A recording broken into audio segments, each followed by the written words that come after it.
नमस्कार दोस्तों, गुरु ज्ञान टीवी में आपका स्वागत है।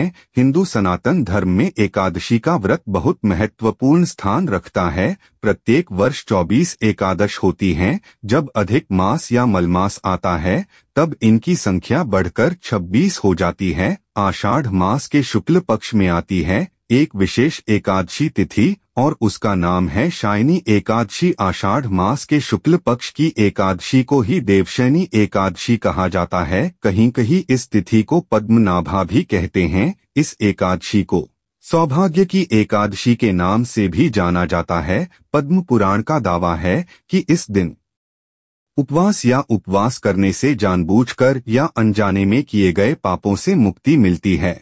और वही ब्रह्म वैवर्त पुराण के अनुसार देवशयनी एकादशी का व्रत करने से सभी मनोकामनाएं पूर्ण होती हैं। एकादशी व्रत का मूल उद्देश्य परम भगवान श्री कृष्ण के प्रति प्रेम भक्ति विकसित करना है। स्कंद पुराण में कहा गया है कि शुद्ध भक्तों के संग में रहकर यदि कोई एकादशी व्रत का पालन करता है तो उसे चतुर्वर्ण अर्थ, काम और मोक्ष भी तुच्छ प्रतीत होते हैं और परम भगवान श्री कृष्ण के प्रति उसे अतुके शुद्ध भक्ति का अनुभव होता है। इसकी पुष्टि हरि भक्ति विलास में भी की गई है। देवशयनी एकादशी की महिमा अनंत है। सूर्य के मिथुन राशि में आने पर यह एकादशी आती है। इसी दिन से चातुर्मास का आरंभ माना जाता है, क्योंकि इसी दिन से भगवान श्री हरि विष्णु क्षीर सागर में योग निद्रा में हो जाते हैं। इस दिन से भगवान श्री हरि विष्णु क्षीर सागर में शयन करते हैं और फिर लगभग 4 माह बाद तुला राशि में सूर्य के जाने पर उन्हें उठाया जाता है।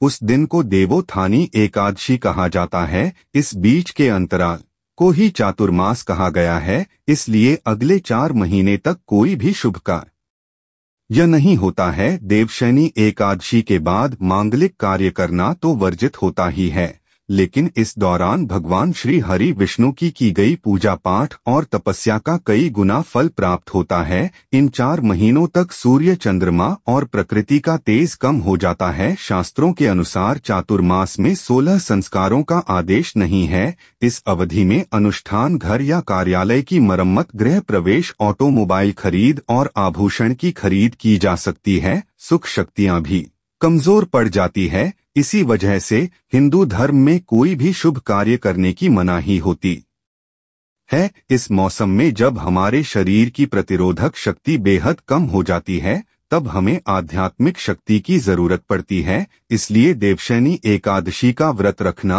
और भगवान श्री लक्ष्मी नारायण जी की आराधना करना बेहद लाभदायक माना जाता है। आइए जानते हैं देवशयनी एकादशी 2024 में कब है। शुभ मुहूर्त, पूजा विधि। लेकिन अभी तक आपने वीडियो को लाइक नहीं किया है तो वीडियो को लाइक कर दें। आइए सबसे पहले जान लेते हैं देवशयनी एकादशी की व्रत विधि। एकादशी को प्रातः काल उठे, इसके बाद घर की साफ सफाई तथा नित्य कर्म से निवृत्त हो जा स्नान कर पवित्र जल का घर में छिड़काव करें। घर के पूजन स्थल अथवा किसी भी पवित्र स्थल पर प्रभु श्री हरि विष्णु की सोने, चांदी, तांबे अथवा पीतल की मूर्ति की स्थापना करें। तत्पश्चात उसका षोडशोपचार सहित पूजन करें। इसके बाद भगवान विष्णु को पीताम्बर आदि से विभूषित करें। तत्पश्चात व्रत कथा सुननी चाहिए। इसके बाद आरती कर प्रसाद वितरण करें। अंत में सफेद चादर से ढंग के गद्दे, तकिए वाले पलंग पर श्री विष्णु को शयन कराना चाहिए। व्यक्ति को इन 4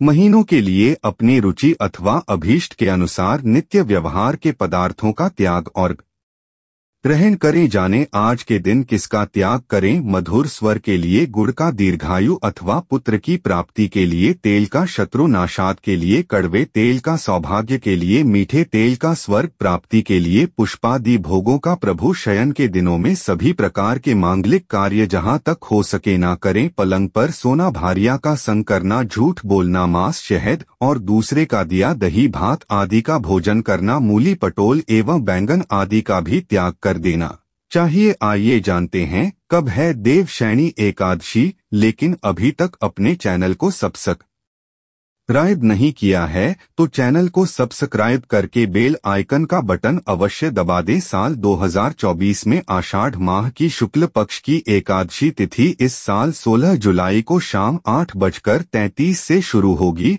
और 17 जुलाई को शाम 9:02 तक रहेगी। ऐसे में उद्या तिथि के अनुसार 17 जुलाई को ही देवशयनी एकादशी मनाई जाएगी। आप 17 जुलाई को ही एकादशी का व्रत करें और भगवान विष्णु की पूजा अर्चना करने के साथ ही 18 जुलाई को सुबह 5:35 से लेकर 8:02 के बीच व्रत का पारण कर सकते हैं।